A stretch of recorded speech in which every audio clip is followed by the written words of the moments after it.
The enemy is determined to exact revenge on us, and would not hesitate to harm or capture our children to this end." Jacob thrust his hands into his coat pockets. "We must go into deep hiding," he explained. "All must believe that we are dead. There will be death notices in the papers, a coronial inquest, a funeral." Crunch!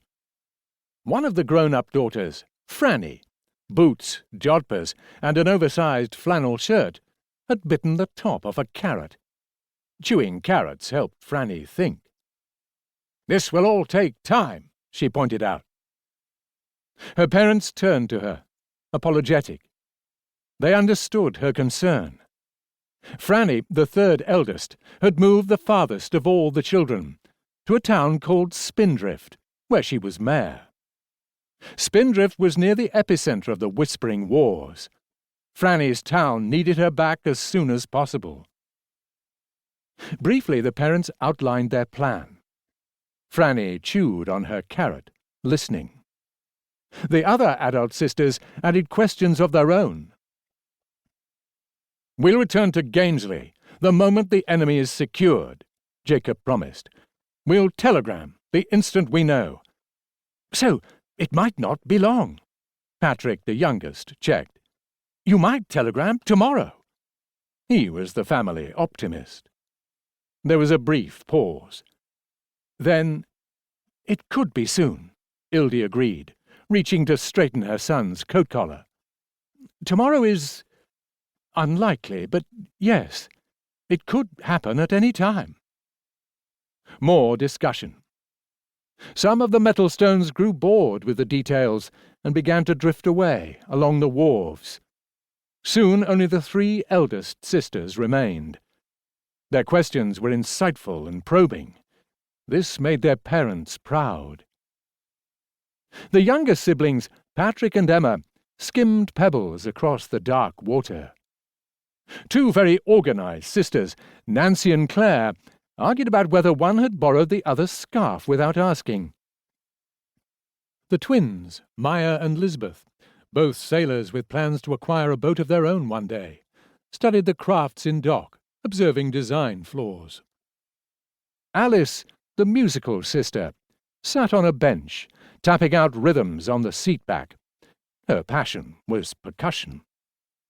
Sophie, the animal lover, crouched by an injured seagull, while Sue, a farmer, studied the kelp that floated on the harbour, wondering if it might make useful fertilizer. Eventually all the children wandered back. They were quiet now, looking out to sea for the boat that would collect their parents.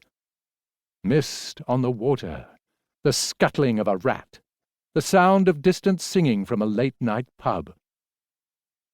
"This is going to hit your friends hard," Isabel pointed out suddenly.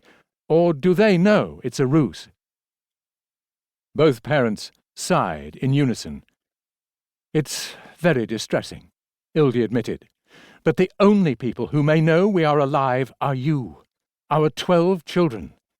You must keep the secret. No partners can know, no friends, not even your own children, should you have any. They must be told that their grandparents died before they were born."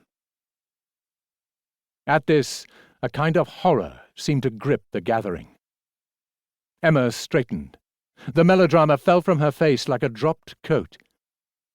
"Use your wish, father," she commanded. There was a startled silence. Their father's wish was never mentioned. Although Jacob Metalstone resembled a regular person in every way, he was in fact a wheat sprite.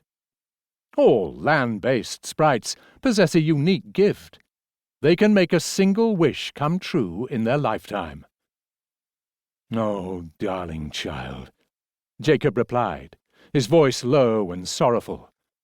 "I used my wish many years ago." Emma slumped. They all did. "I'm sure we don't need to remind you to keep that secret, too," Ildi said sharply, and her children murmured, "Of course not."